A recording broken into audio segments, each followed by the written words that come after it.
నమస్తే, నా పేరు బాలకృష్ణ. క్యూటీవీ న్యూస్ కి స్వాగతం. ఈ రోజు వార్తల్లోని ముఖ్యాంశాలు.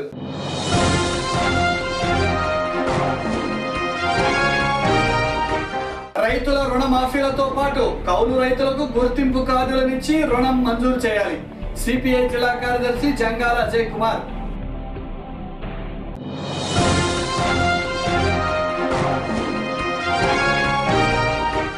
గుంటూరు విజయవాడల మధ్య రాజధాని ఏర్పాటుకు అన్ని విధాలా సౌకర్యవంతంగా ఉంటుంది. మాజీ రాజ్యసభ సభ్యుడు యలమంచిలి శివాజీ.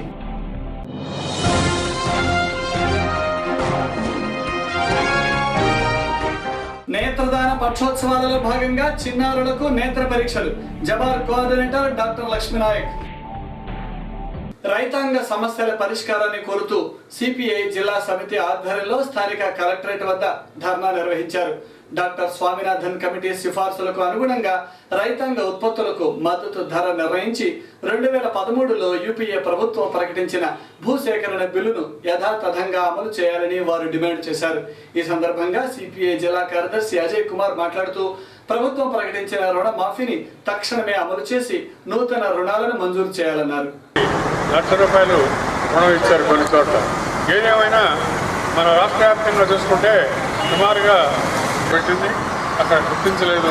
ఇప్పటికీ ఆ పరిస్థితి అట్నే ఈ సంవత్సరం పట్టుబడి పెట్టేది. దాంట్లో కోటయ్య గారు అప్పులు తెచ్చేయడానికి ఒప్పుకోవట్లేదు పాలసీ. ఎస్ఆర్టీసీ మీటింగ్ జరిగింది. ఇప్పుడు కూడా 2 రకాల జీవోలు ఇప్పటికీ ఈ స్వామినాథన్ కమిటీ సిఫార్సులను అమలు చేయాలని చంద్రబాబు నాయుడు ఎన్నికలకు ముందు రైతులకు రుణమాఫీ చేస్తానని చెప్పి ఇప్పుడు బ్యాంకు వాళ్ళేమో మీరు రుణం మొత్తం కూడా తీర్చి ఆ తర్వాత మళ్ళీ రుణం తీసుకోండి, గవర్నమెంట్ ఇచ్చిన తర్వాత మీ డబ్బులు మీ బ్యాంకులోనే జమ పడతాయని చెప్తా ఉన్నారు.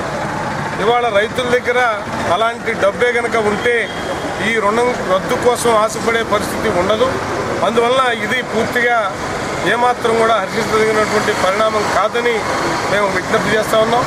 దాంతోపాటు కౌలు రైతులందరికీ రుణ కార్డులు ఇచ్చి తక్షణమే రుణాలను మంజూరు చేయాలని, ఎలాంటి రుణానికి అర్హత లేనటువంటి రైతాంగం కూడా ఉన్నారు, వాళ్ళందరూ కూడా 10,000 చొప్పున నష్టపరిహారం చెల్లించాలని చెప్పేసి ప్రభుత్వాన్ని డిమాండ్ చేయడంతో పాటు స్వామినాథన్ కమిటీ సిఫార్సుల ప్రకారం పంటలకి గిట్టుబాటు ధరలు నిర్ణయించాలనేది ఒక ప్రధానమైనటువంటి డిమాండ్గా ఈ రోజున సిపిఐ ఆంధ్రప్రదేశ్ రైతు సంఘం ఆధ్వర్యంలో మన గుంటూరు కలెక్టర్ కార్యాలయం ఎదురుగా ధర్నా నిర్వహిస్తూ ఉన్నాం.